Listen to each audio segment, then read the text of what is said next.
chit-chatting with you a bit about some information about some of the underlying causes of what's impacting people's mental and physical health and well-being.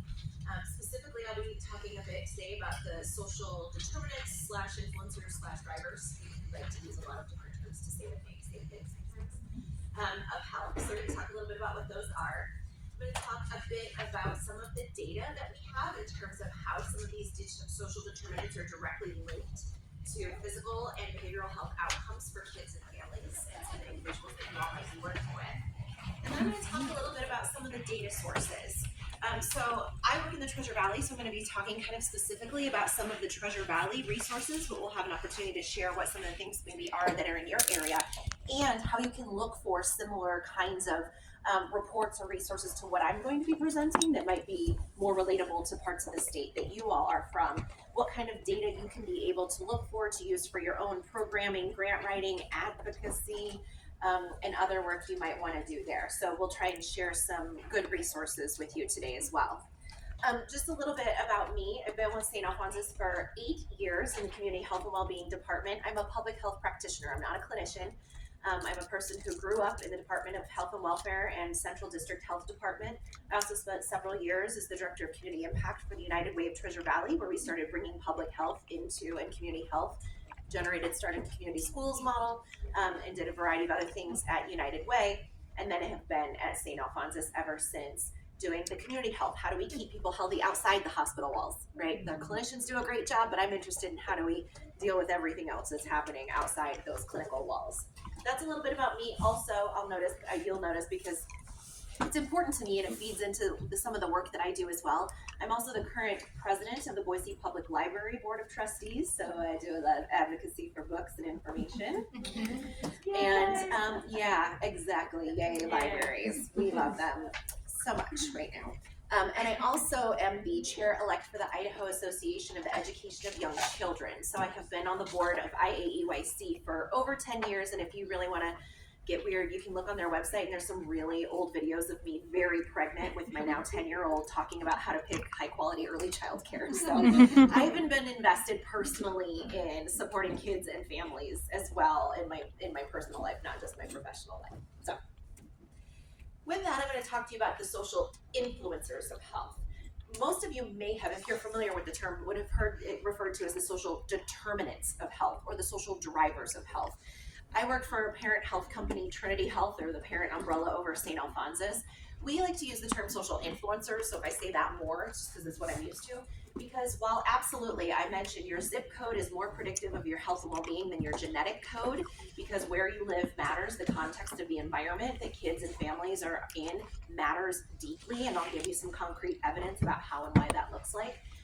But determinant and determined feel really done. They feel really concrete and really settled, and I don't like that. I like to think that all the work I'm doing for the library, all the work I'm doing for early childhood ed, all the stuff I'm doing for housing, all the stuff I'm doing around food is certainly influential in people's lives, but I certainly hope it doesn't determine it. So I like to feel a little more hopeful, and like if we work together collectively, come on in, find your spaces, you're okay. If we can find ways to collaborate and work collectively as a community, because no one thing I'm going to show you here today is something that any one person or any one organization or entity can address or impact alone. But hopefully if we work collectively, we can address some of these influencers together. So if I say influencers, don't get too hung up on the language. What makes someone healthy? This is one of my favorite visuals to use, and I use it with my clinical colleagues in the hospital all the time, and they're like, Rebecca, what is it that you do exactly? You're not a nurse, you're not a doctor, you don't put band-aids on people, what do you do? And I say, clinical colleagues, I love you so much, but when it comes to the health and well-being of an individual, access to healthcare is only 20% of what actually makes us healthy. Now, I will also argue with you that in our rural areas, we do not have enough access to healthcare. Frankly, in our suburban and urban areas in Idaho right now as a healthcare shortage area, we do not have enough access to healthcare. So I say that, but even with that, access to clinics, hospitals, other clinical resources is only 20% of what makes people actually healthy or not, right? 30% is their health behaviors.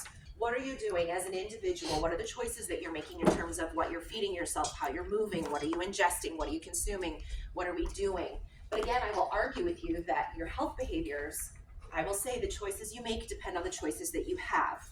So while yes, I believe in individual responsibility and we all have accountability for the behaviors, I will also argue that the environment that you live in really helps or hinders your ability to engage in good, healthy behaviors. Also, the education that you may have or what you may have around you, the social structures you have around you may also impact those behaviors.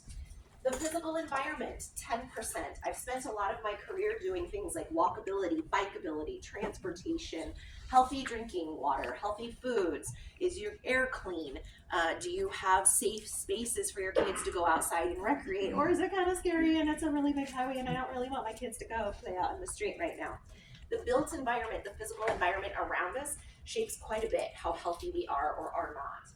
And then finally, 40% is the socioeconomic factors, the social determinants of health.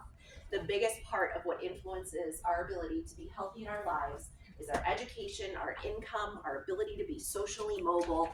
Do we have access to housing? Do we have access to all of the things we need? So when I talk about what is it that I do, clinicians, because I don't put Band-Aids on people, I do the other 80%. That is what my team and I do at St. Alphonsus. I will say, just for reference, by that St. Alphonsus is not unique in having a community health and wellbeing department. St. Luke's also has one, and there's a lot of community health work being done in a lot of the different community health centers and other clinics and hospitals around the country. This is kind of becoming a core pillar because we understand that putting Humpty Dumpty back together again inside our clinical walls is not enough to keep people from coming back and utilizing, especially our crisis and our high expense services over and over. So that's why I'm going to talk about this stuff. And we also know this is a little bit hard to see, but the other thing I like to talk about a lot, I was actually just guest lecturing for Boise State nursing students, and it's really fun because they're so focused on the clinical stuff. And I'm like, I would love for you to think about this. I also have an iceberg scenario that I show them as well. But I'm like, look, people are coming to you with the tip of the tree, right? As clinical folks, they might have cancer, you might have behavioral health diagnosis or things that you're looking at there. You might have people with chronic diseases, things like that, again, for kind of a health perspective. For you all, you might also be seeing people showing up with these kinds of needs, or they need more educational supports, they need more family supports and guidance. But really, what these people are coming to you with is challenges with the communities and the environments that they live in. Maybe my only food access is the local Maverick store. And yeah, they've got a banana or two at the counter, but they've also got a lot of processed, crappy, cheap, but filling food, right? But that's my grocery store. That's what I have access to in my rural community. Education. I may or may not have the ability to go and attain education. I might have kids and jobs and other things to do, and my highest level education is a high school diploma or a GED, right? I may have a history of violence and trauma. Y'all know ACEs. Y'all live with it and work with it every single day. We know that the higher the number of your ACEs score, the higher likelihood you are of chronic health conditions throughout your lifespan and your kids, because it's generational and has impacts. So people are coming to you with all of this, food issues, housing issues. I'm living in my car. I'm going to be evicted in 60 days and I don't know where I'm going. People are coming to you with all of these things. And then underneath that is all the stuff that comes from our communities, right? In terms of what are the policies, what are the practices, what's the cultural tone and environment of who we are and what we are, and are we being kind to each other, and do we feel welcome in certain spaces? All of those structural barriers that are put into place for the folks we work with every single day, that is all feeding up and impacting these big health outcomes and other things that people are experiencing. So specifically talking more about the social determinants and influencers of health. And so if you're curious about this, I actually pulled this from one of our community health needs assessments. I'm going to talk a little bit more about those. They're publicly available. All hospital systems do them. This was from, I think, this graphic is in our 2020 community health needs assessment that we did in partnership with United Way of Treasure Valley. But I just really like how clearly it lays out the different social determinants of health. You've got economic stability. What's your ability to obtain employment? Are you putting out resume after resume and struggling to get anybody to call you back, getting ghosted by people when you're sending your stuff out? What's your income? $7.25 an hour has been the state minimum wage for 20 years or more, when our neighboring states are making almost double that. Now we know that a lot of organizations have recognized that in order to recruit and retain folks, they're going to have to offer closer to $15 an hour, but our minimum wage is still $7.25, and there's still a lot of folks that are living off of that wage every day. What are your expenses? What are your debt? What are your medical bills? I mentioned access to care. Access to care isn't just you have a clinic or a hospital in your neighborhood. Can you afford your copays? I work with a lot of folks who have a lot of dental issues. They come to our emergency department with dental issues. And I say, well, you have Medicaid, you could access some dental. And they're like, it's $50 a cavity, and I've got 4. I can afford to do 1 today, right?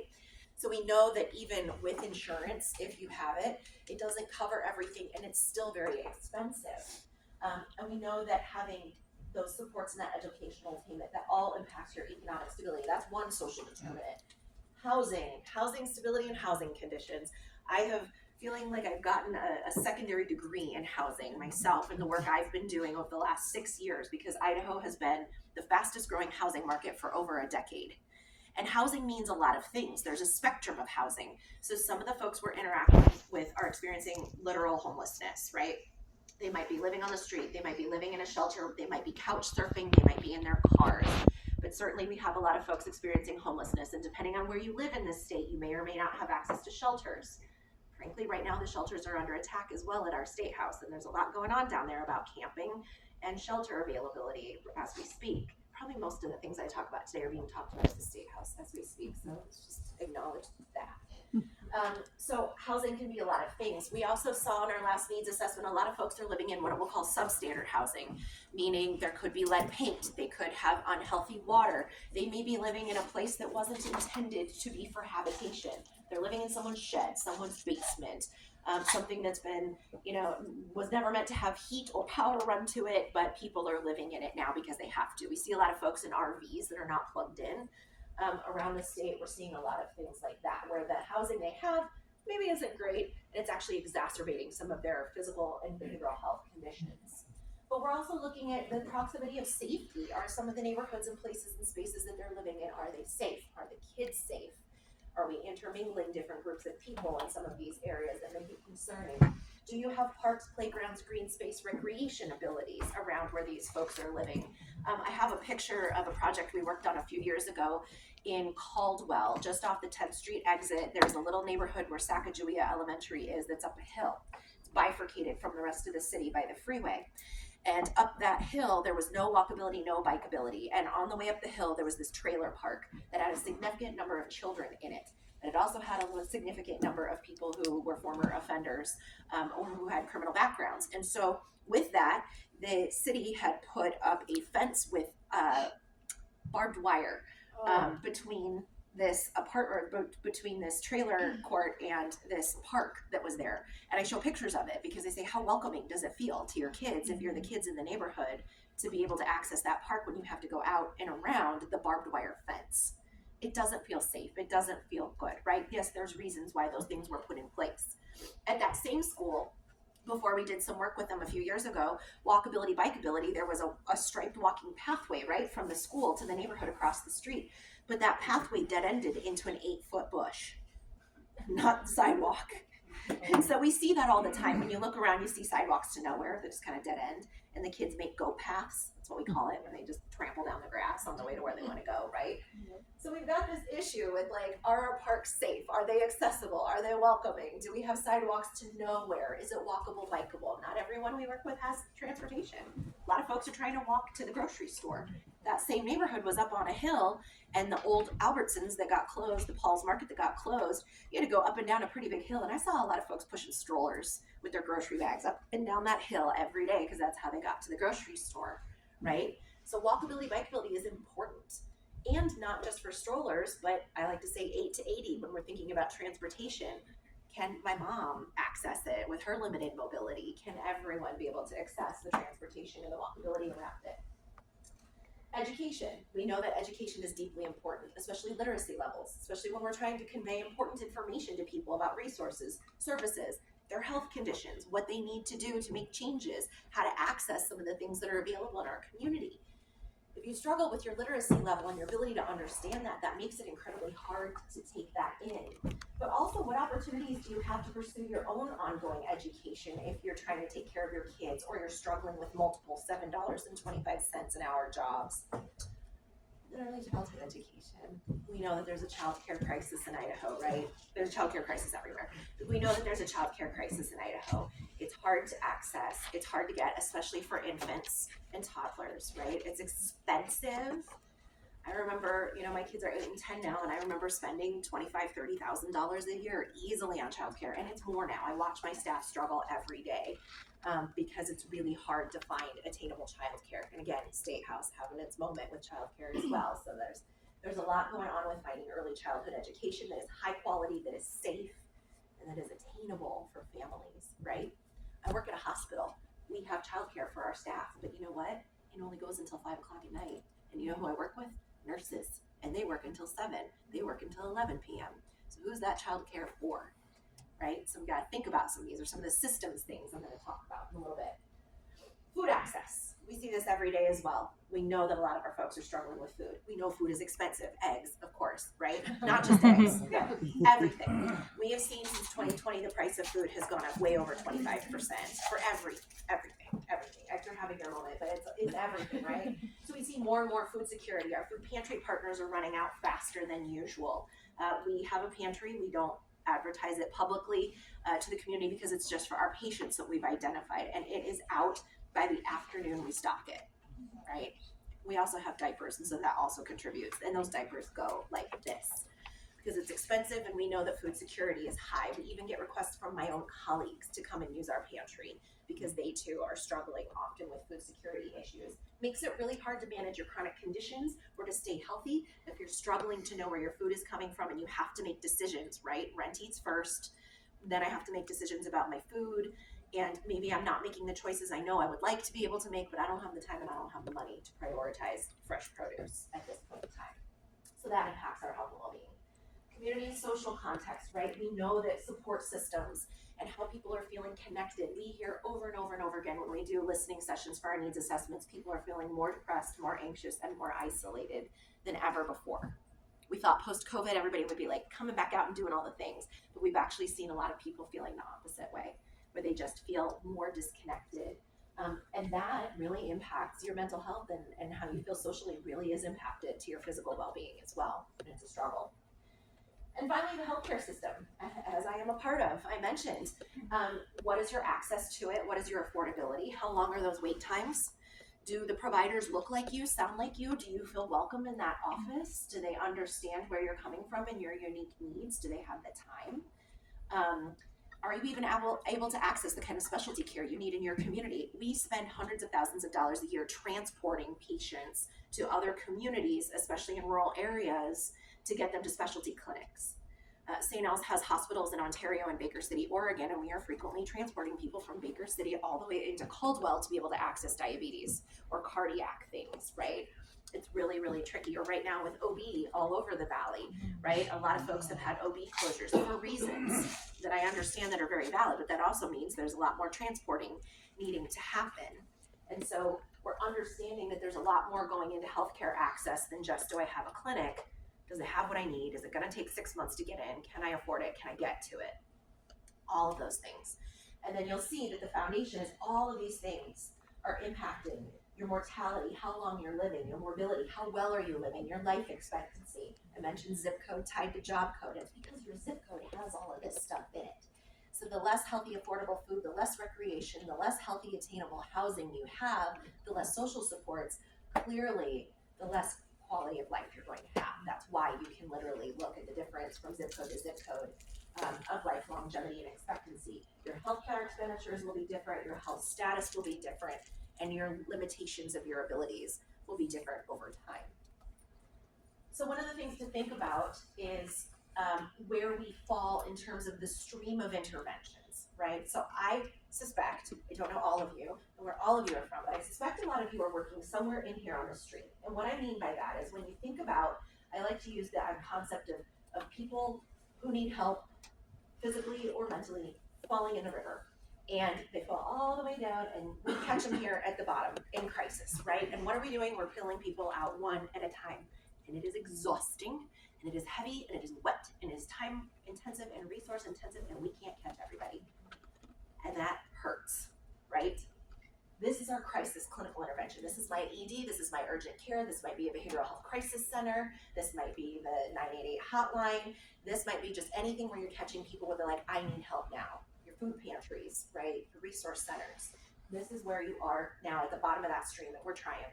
And we're always going to need that, right? It's always going to be there. We're always going to need these safety nets and these places to fish people out when they're really struggling the most. But if we could focus a little bit of our efforts here, the midstream, that's good. This is addressing individuals still, so it's still a lot of this, and not everybody's going to get it. But we're trying to be a little more preventative. We're trying to catch them before they're really drowning, before they're really gulping and grasping for air, right? So this is where our social workers come in, our case managers, our resource navigators. In my world, it's community health workers. In the hospitals, we are now screening all of our patients in the inpatient and the outpatient setting for social needs. We're asking you about your housing. We're asking you about your access to food. We're asking you about your social connections and your behavioral health. And if you say, yes, I want or need help, we have community health workers who are non-clinical folks of and from community who will navigate you to all the amazing partners in community and try and help you and work with you to get connected to that rent assistance, or where you can get your food box today and how we're going to deal with that long term. Where are we going to get your kiddo in to get a developmental screening? How are we going to help you get that? How do you get signed up for Medicaid? It's still exhausting and it's still really hard because it's still at the individual level and you're not going to get everybody, but it's also very important, and we've got to try and do a little bit more preventative before people get to crisis, right? So that's probably also where a lot of you guys are in here working. And then finally, the most upstream, ideal place to be able to work, who has time, but there are some of us trying to do this, is improving the community conditions, right? I said the choices you have are shaped by, or the choices you make are shaped by the choices you have. Well, what if we could change the community context?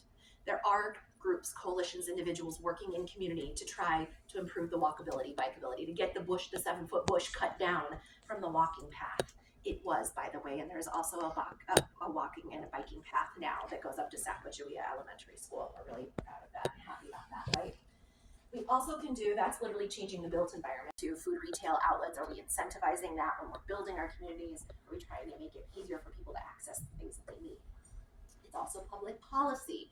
I won't get too deep into that, but I think we all understand that the policies that are passed at the state and local and federal levels can either help or hinder all the stuff we've been talking about, the housing, the childcare, the healthcare access, all of that is impacted by public policy. It's really hard.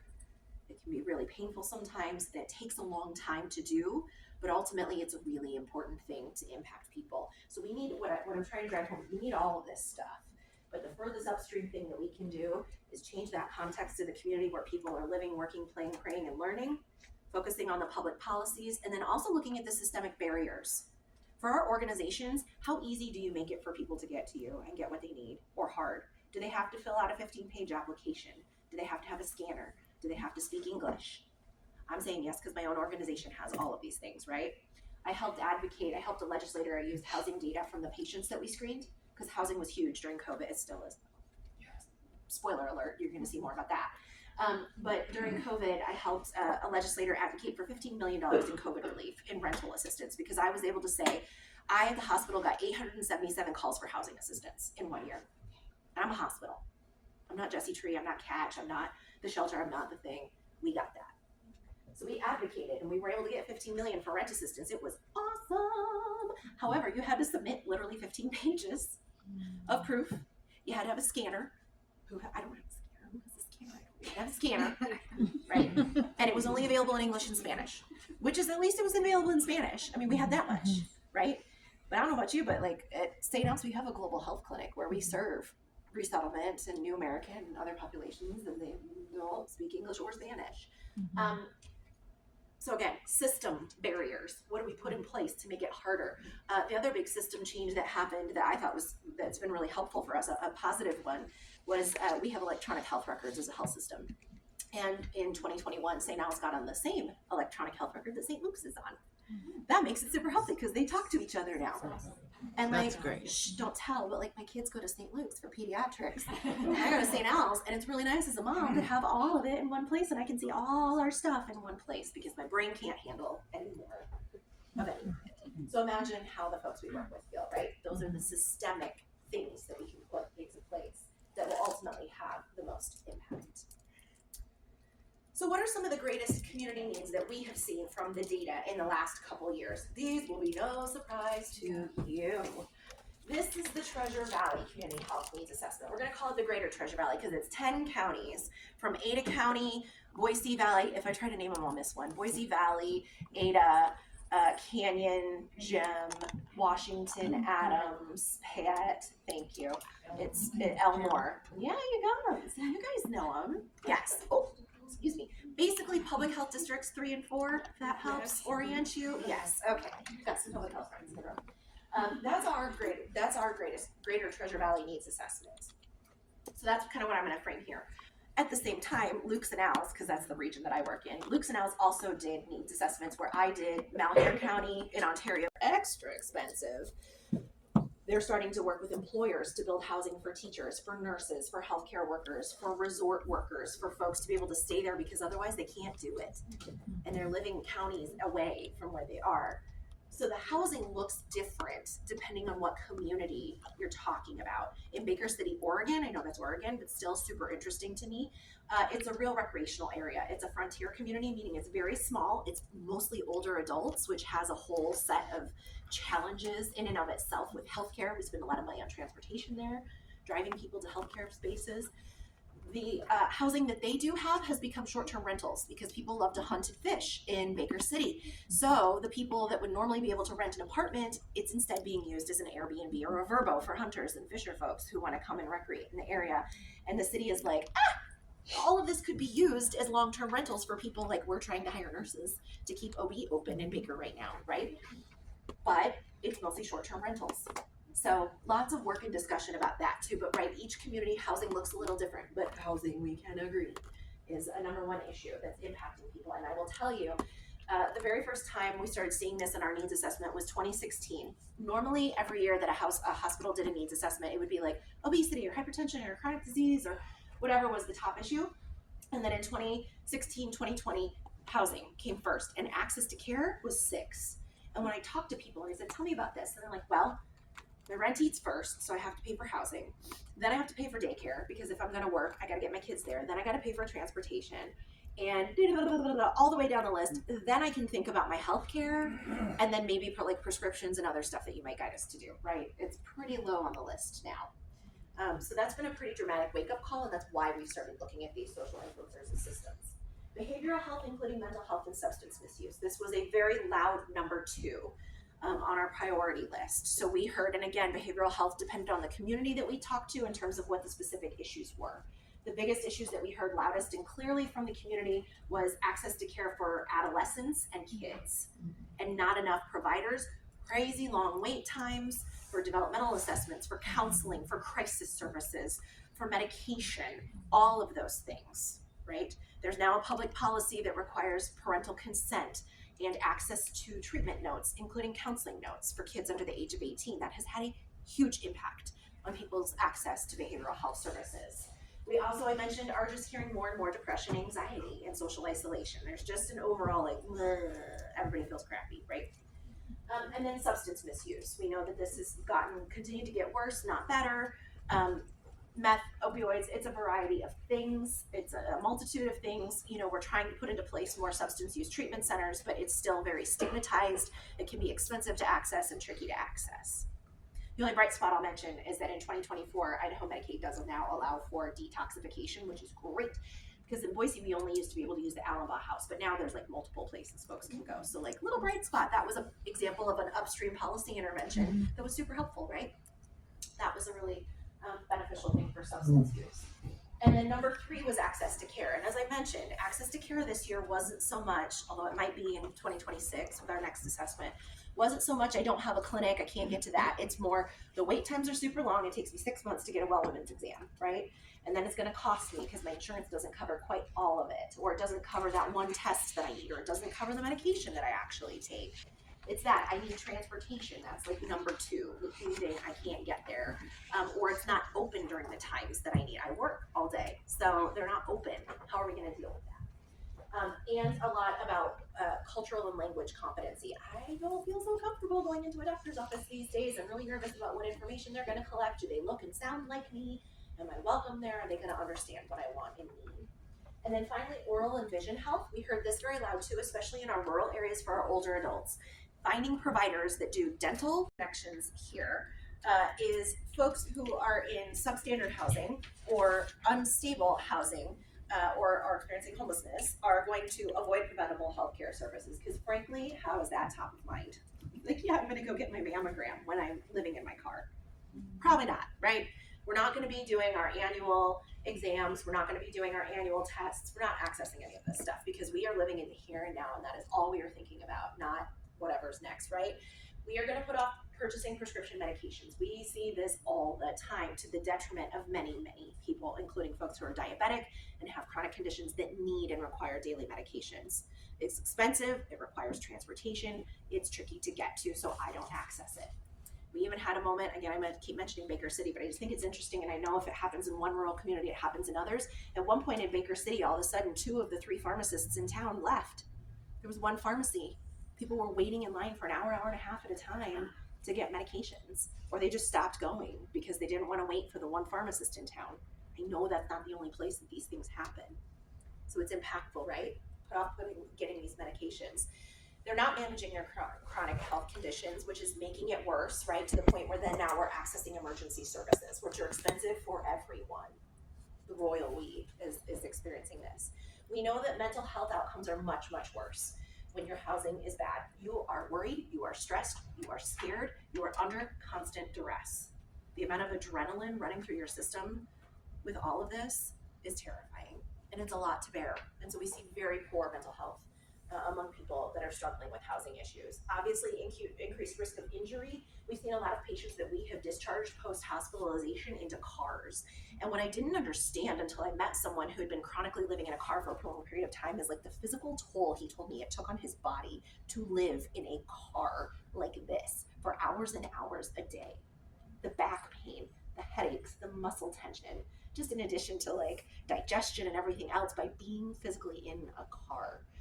Or living in shelter spaces or other spaces, you're at higher risk of getting contagious diseases. We know I spent a lot of time working with the shelters during COVID, flu season right now, we're talking about it a lot of spread of chronic diseases. In Portland, there's an outbreak of dysentery. It really is the Oregon Trail. It's among the unhoused individuals because they don't have access to clean running water because the park bathrooms are closed right now because there's still freezing temperatures and you can't have running water. So they have 40 people, probably more, experiencing dysentery right now. It's like not 1930, y'all. This is 2025. Yeah. But this is happening, right? Because you're living in these situations where you're together and you don't have access to clean air and clean running water, and you're all kind of getting around together, right? And people are using more expensive services. I argue that housing is the cornerstone social determinant of health. If you don't have housing, like the rest of it's crumbling. It just really, really is. I mentioned this across all 10 counties in surveys, focus groups, interviews. Everybody said unsafe, unaffordable housing was the biggest issue. A lot because of growth, a lot because it's super expensive, a lot because of interest rates, a lot because of all of these things. There's no silver bullet, right? If I, Rebecca Lemmons, knew the one thing we could do to fix housing, I would have done it a long time ago. It's like eating an elephant. It's a big, sticky issue that is very complex, some of which we can do locally, some of which we can't, but it's there and it's real. And we also said we need all kinds of housing in our community. So I am a big advocate for lots of kind of housing, whether it's permanent supportive housing, whether it's housing first model, which is something we do here where we give people housing. You do not have to have substance use treatment. You do not have to have mental health treatment. We just need to get you into housing first. If you want to do stuff, great. If you don't. But then there's other models that do provide that and require that and have some success with that too. But that kind of housing. We need more assisted living. We need more places for older adults. We have so many folks experiencing homelessness that have pretty significant medical conditions and not enough places to take Medicaid, Medicare, especially for folks who are very low income. A big issue here, we saw a real lack of mental health care services, a real lack of substance use services, family planning services that tie into that. As I mentioned, the big key issues that we heard specifically around mental health was youth mental health, which continues to be the key thing. Where do I take my kid? Do I have to go to Utah to find the resources? The wait list is super long. Lack of providers. We are a pretty significant behavioral health shortage area, so there's a lot of talk about how do we recruit and retain and build up our social workers, our counselors, our psychiatrists. How do we keep behavioral health folks here in Idaho and not send them other places? And then the other services that wrap around that are what we hear around mental health. We know that people who have poor mental health are going to have academic struggles. You're likely to see this in the educational spaces. They're going to have poor social relationships and interactions across the lifespan, increased risk of substance use, Kind of makes sense, right? How do I feel better? Using substances makes me feel better. It makes me think clearer, or takes me out of it all. Is how do we rebuild trust, and how do we get people to come and see us or go where they are, which is a piece that I will talk about. Other findings that were important, and they weren't in the top 3, but they were also very important. Ding, ding, ding. Access to childcare. We already talked about this. It's very hard to go to work if you don't have a safe, trusting place for your kids to go. So we already talked about it. Lack of providers, especially for infants and toddlers. The smaller ratios are harder to get into. It's very, very expensive for those who do. It's harder to find center-based or high-quality or quality-rated centers if that's something that the parent is interested or the caregiver is interested in looking for.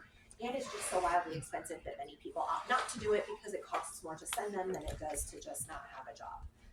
So that is the decision many people are making. And because of all of the things that have happened to the child care subsidy over the last year, that also has been impacted. And a lot of the childcare programs too have had to pull back on providing food, providing recreation and resources, or going on field trips because they themselves can't afford to continue to offer that and pay their staff and take care of the kids. So the childcare offerings, like I remember the glory day when I sent my kid, there was like full meals and they went on field trips every day, and that was lovely. That's all gone because the childcare is just a tight thing. I've already talked about transportation costs and barriers. It's not just a healthcare by the by, it's transportation to everything. And y'all, traffic is bad and it's crazy. And nobody likes sitting in it. And frankly, your mental health is worse the longer you sit in it. And we have rates in our needs assessment that show, especially folks like coming from Canyon County into Ada County, when you live in one place and work in another, because the affordability of your housing is not in the same place as your job, right? We've shown the increase in commute times between suburban and urban areas and work centers and stuff, and people are spending, upwards of an hour and a half in their car each way. That doesn't mentally feel good either. That's not sparking joy. That's sitting on a freeway being grumpy or tired and just wanting to get home. So that also contributes, not just into it's hard to get there, and I'm not going to prioritize it, but also it just feels crummy to spend so much time. And then the intersection. None of the things I've talked about exist for any of the people you or I or any of the rest of us work with are alone. They always come together, right? I've got housing and I've got food and I've got kids with special needs and I'm struggling to find the resources to get it. And I'm just mentally exhausted because I need 2 jobs to make all this work, right? So all of these things are intersectional. They weave together. They're not independent of each other with any of this. So I'm curious for just a moment. These are the things that we see here. I'm curious, is there anything that you all see in the communities that you're working in? Mm-hmm. Yes. I worked in the foster care system for a long time, and my own kids, a lot of them are from the foster care system, but the lack of access to behavioral health for children is awful.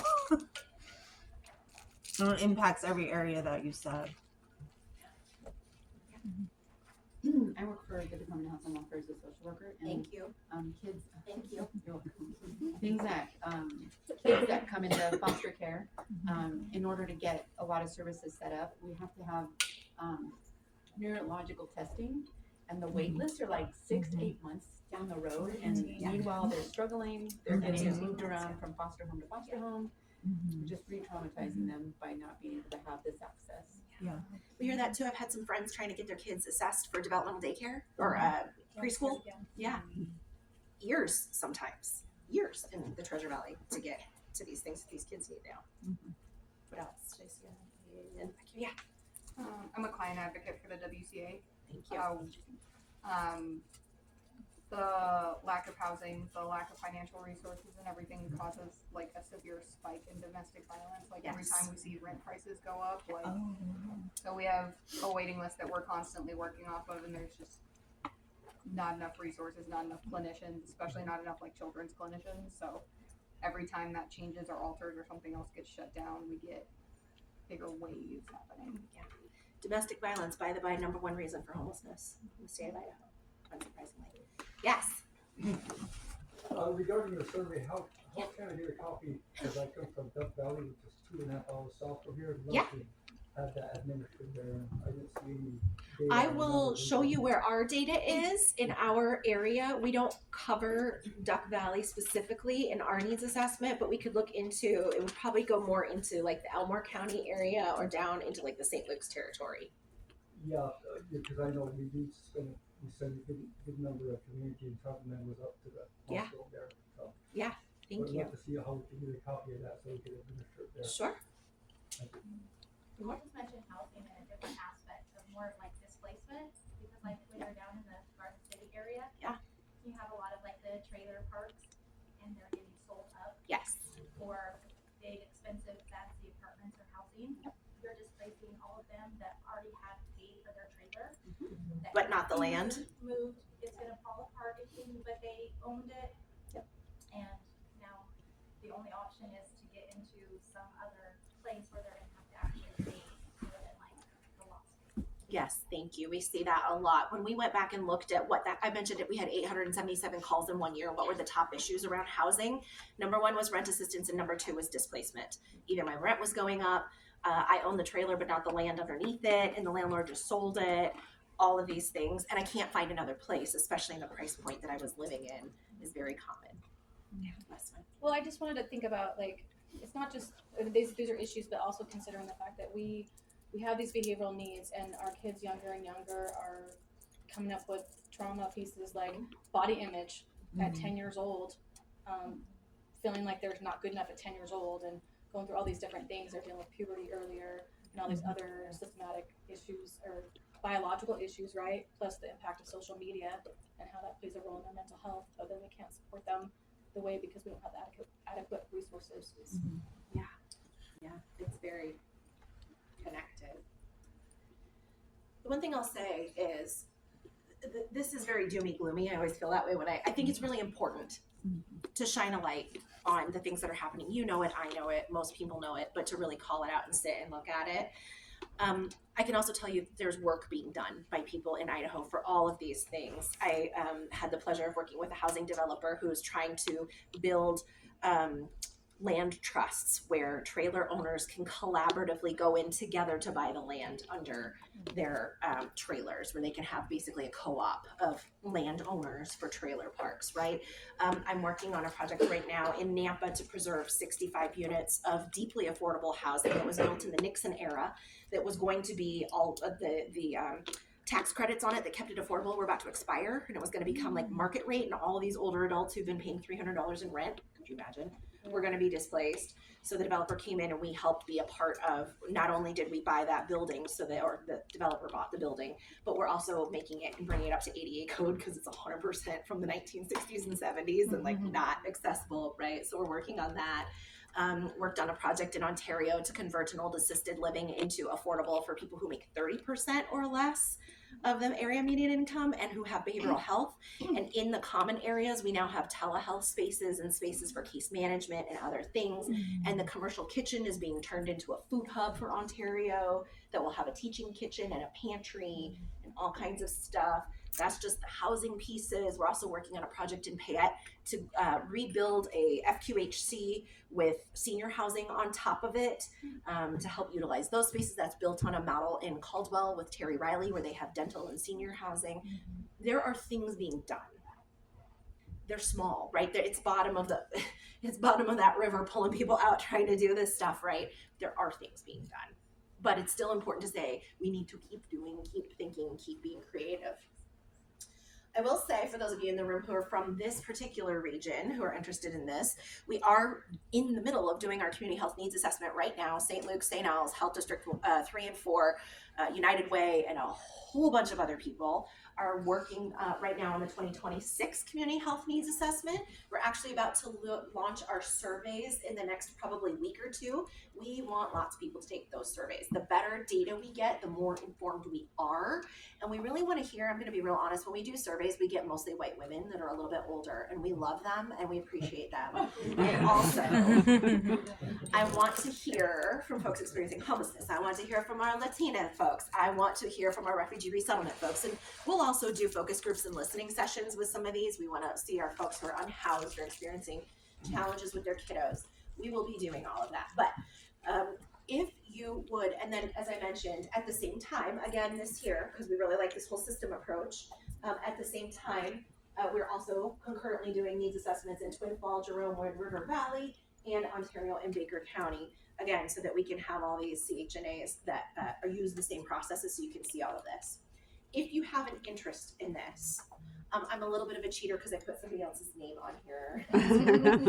One of our partners at Southwest District Health is like project managing this needs assessment for us because there's like more than 40 partners involved. If you would like to participate, be involved in this, if you would like surveys, if you would like to have a focus group with your clients, love that, or be be interviewed to talk about what you're seeing, and you're in one of these counties in particular, or one of these counties.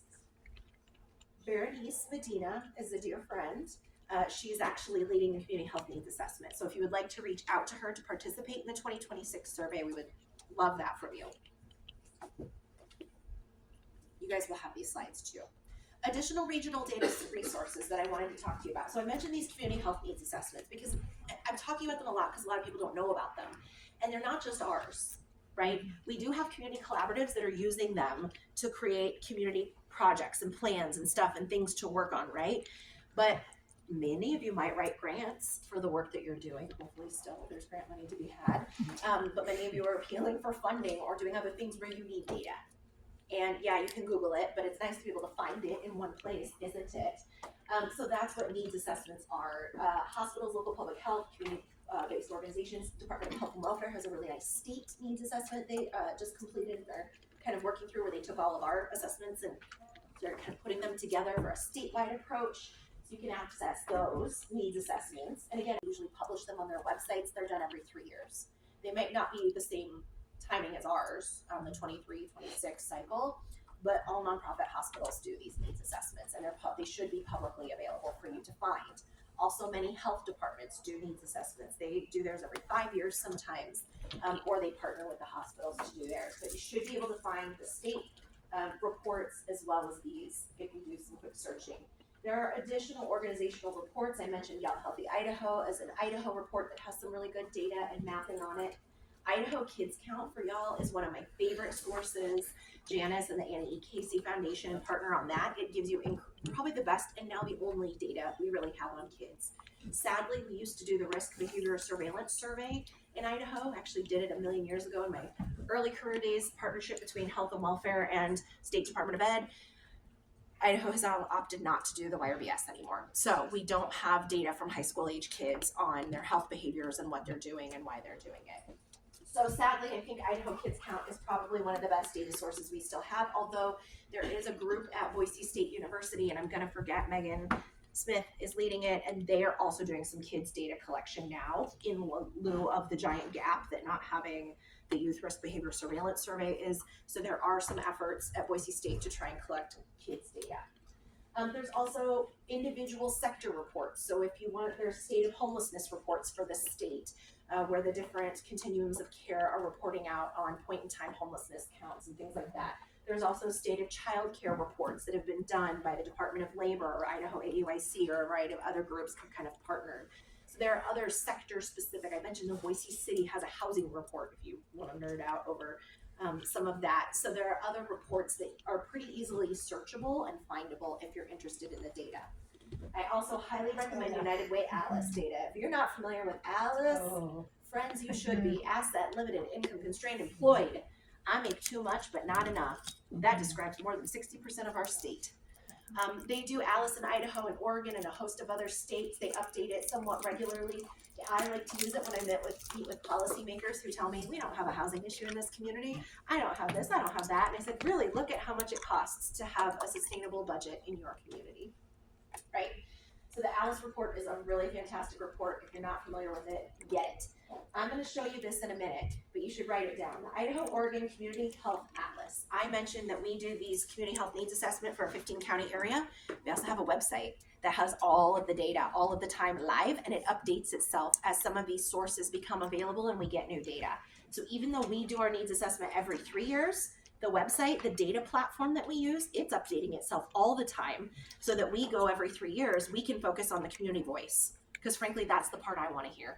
I want to do the surveys, I want to do the focus groups, I want to do the interviews, because sometimes what the data tells us, one, it's old. It's just hard to get data that's like current, super current. It's usually a couple years behind. And it's really limited, right? Idaho's not super, I mean, we're getting big. We feel like we're big, but we're still kind of small. And especially like Adams County. I mean, I can't get every data point for Adams County because the population's too small. I can't get a representative sample necessarily of Adams County for, you know, diabetes rates or some of these other things. So you won't always see all of that. But with this Health Atlas, it updates for what we do have regularly, and it lets us every 3 years go deep on the community voice part, because I can go to Adams County and I can do focus groups and they can tell me, right now, here's the issue. That was the story of Baker and the pharmacists. That's what happened, is I was in the middle of doing a needs assessment, and literally like the 2 pharmacists left today. Like, we are in struggle, and it was just a moment in time that this big community thing impact happened, and it ended up being one of their top priorities on their needs assessment that year because it was happening right then. I wouldn't have gotten that from this stuff. So I love this data. You should use this data. You should look at this data. It's a great snapshot. There's also, because it's wonky, it's like a data mapping tool. There is an AI feature where you can type in what you're looking for, and it can help you make it a little easier. And there are tutorials on how to use this atlas. This atlas for right now is only the 15 counties that I mentioned, but we're hoping to grow it. And the state of Idaho Department of Health and Welfare also has a website that has more statewide information that is very complementary, very similar, where you can get some really good statewide data on their platform as well if you're looking for data stuff. And then Find Help Idaho. This is the other real friend that you should have in your toolbox. If you don't right now, you absolutely should. I mentioned we have community health workers and we're assessing our patients for their social needs. You better not ask somebody what their social needs are if you're not prepared to help them get connected to it and find it, right?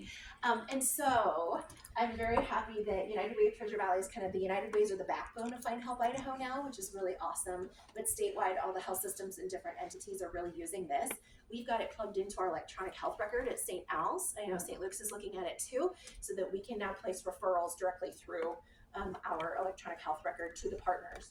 And you all, as service providers and partners, should make sure that your services and your entity or organization is in Find Help Idaho, because that's where a lot of folks are going to look for what are the free, reduced cost, and critical resources.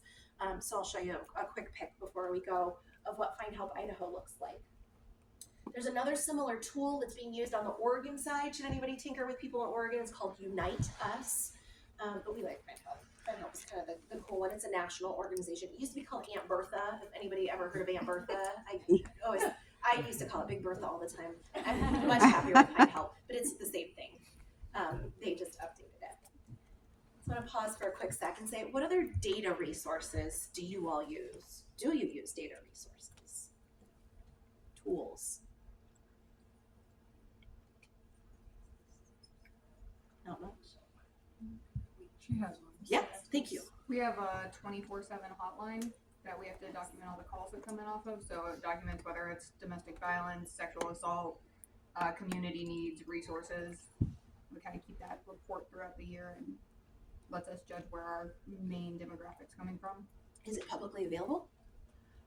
I think the report is publicly available when we do the end of our fiscal year stuff. We always publish it on our website, which should be coming up at the end of April. So we try to keep it updated as we go. Yeah, because that's really helpful to be able to see how people are utilizing resources. One of the things we're trying to do this year with the needs assessment is actually integrate the Find Help behind the backdoor aggregate data into the needs assessment.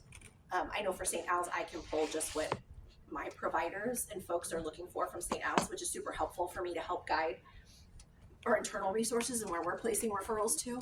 But then you can also see the bigger picture on the back end of what zip codes are searching for what key terms, which is super interesting and helpful to understand what are the specific great needs of each of these different community areas and what are people really looking for. I already mentioned the needs assessment. It has assets, strengths, opportunities. It also pulls out what groups of people are impacted disproportionately by certain things. One of the questions we ask on our needs assessment is, what are the greatest areas of challenge for you and your family, and who do you think is impacted most? What groups of people? And that helps us as we're thinking about who needs what kind of resources across our communities. So we're seeing who is challenged in different ways by some of our health outcomes.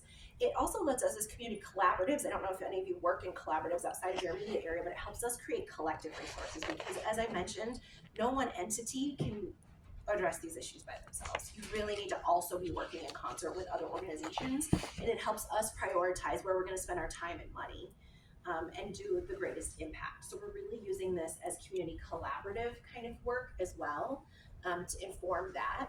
And then it lets us see trends over time, which is super interesting because you can see kind of pre-pandemic, post-pandemic, where are things really going, and what are those key social influencers.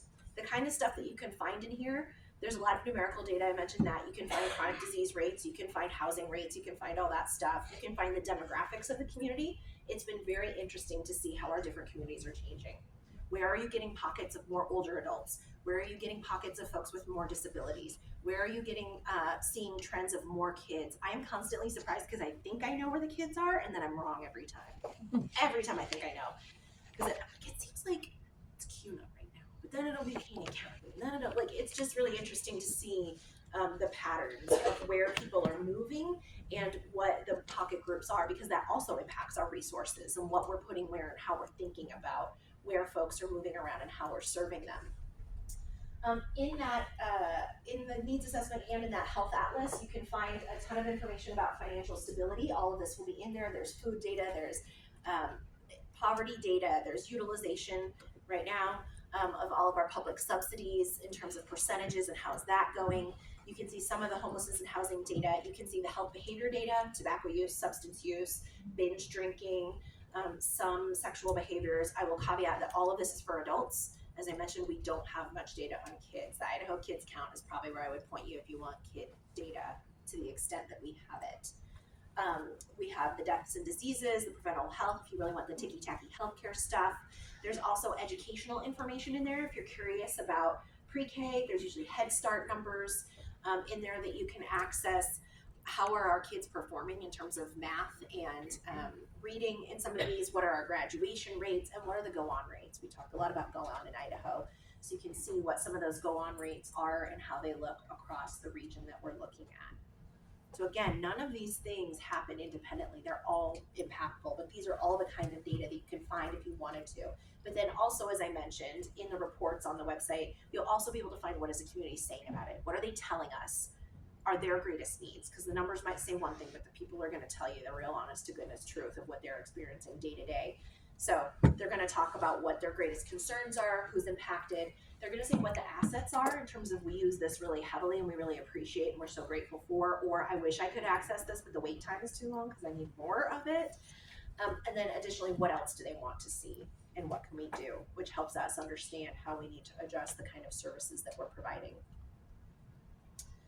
So I mentioned this Idaho, Oregon Community Health Atlas, Data Atlas. This is what the homepage looks like. This is the URL for it. It's literally, if you Google Idaho, Oregon Community Health Data Atlas. We tried to think of something short and cute, but it was like ORIDA and stuff, and we weren't really wanting to go down that road. So we went with the super long. But if you Google this, you will find it. And this is what it will look like. And like I said, we're working on some good AI so that you should hopefully at some point soon be able to just type in what you want. Talk to it like you're talking to your mom. Like, I want to know breast cancer rates for Hispanic women in Canyon County. I want to know the housing rate for older adults over the age of 65 in Payette County. Like, whatever that is, we're working on that. But you can get down into these different kinds of indicators and they expand out, and you can look by geography, you can look by different indicators, and there's also tutorials on how to use this booger if you're running into a little bit of trouble. This is an example of what it will show you. I picked the social engagement index. It's going to tell you what that means if you're not a wonk like me or you don't work in public health and you're like, what? It tells you exactly what it's looking at, and then it will show you a map, and you can kind of hone in or hone out on what you want. I will tell you most things are probably going to be shown up at the county level, just because, again, Idaho's small. We think we're big, but we're small. And so most of our data is going to be at the county level. Some things might be down to a city or a zip code, but that's probably going to be in your bigger areas where you're going to find that. But you'll be able to see, like, these are nice comparative maps if you're wanting to see, like, ooh, darker areas have more of a challenge in this. And if you get really tricky, you can start to kind of overlay. If you want to see, like, how food and housing are, you can do that if you get super technological with it. But you can see there's a lot of stuff in here that you can kind of play around with. You can map, you can make charts, you can make ranks. Like, you probably aren't going to want to ever do that much data deep diving, but you can if you want to. in here, which is pretty nice. I also will point out, I keep talking about these needs assessment reports because I'm really proud of them, and you want to make sure you have access to them. So yes, you can go to the St. Al's website or St. Luke's or United Way and you can find these reports, but also on this data atlas, all of the reports I mentioned are here. Baker County, Wood River Valley, Greater Treasure Valley, Magic Valley, Malheur County, all in one place. And when we get done with the 2026 needs assessment, they will be on here as well. So if you want to see these reports I mentioned earlier, if you want to see them, you can go look individually or you can find them all right here. All right there. I mentioned Find Help Idaho. This is what it looks like. Find Help Idaho is really lovely because unlike some other things, you can actually change. This is available in a lot of languages, which is super helpful. So if you're working with folks who are not necessarily native English speakers, this is available in way more than English and Spanish. There's like a massive drop down of languages that I'm super happy to see because I don't see that on a lot of all of our websites for the most part. When you go to this, know that Find Help is all free and reduced cost services. Each service provider enters their own information and keeps it up on a fairly regular basis. United Way really does a good job of working with people to make sure they're doing that so that it's updated, especially like if there's certain things around Christmas time or certain things around flu season, we ask them to make sure that they're updating that and continuing to put those in. So basically the idea is that you put in what you're looking for, rent assistance, food box, daycare, whatever, and then we put your zip code and boop, boop, it'll give you a list of everything in that area. So it's really nice. It's free to use. It's not going to track your personal data. Yes, we see aggregate data on the back end of what are people looking for. That's actually super helpful for us in the work we do, but there's nothing identifiable for it. And it's statewide. We've tried really hard to get this utilized and pushed out to partners statewide to be able to use, but it's a super great tool and resource. And then there's some additional information if you want to tinker around as a provider and take a look at it. But we use this every day in the health system constantly, including for our own staff and other people.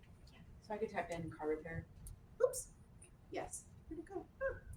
Yes.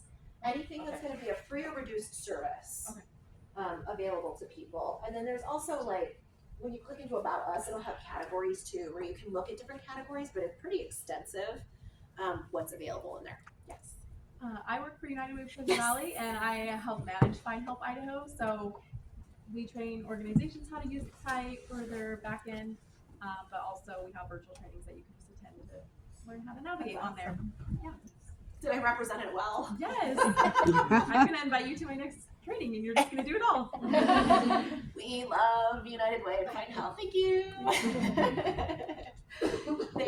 United Way has been such a great partner because we wanted to start using this years ago, and we did. And then United Way's like, we're going to help too. And so the amount of work that all the United Ways have been helping get this out statewide is amazing. You can still use 211. That's still a thing. I find there's a lot of us who don't want to talk on the phone and like just being able to do this, for different stuff and things. So it can be a companion or a partner too. They are run by different organizations for now, still separately. But if you're thinking like, isn't that 211? Kind of, but different.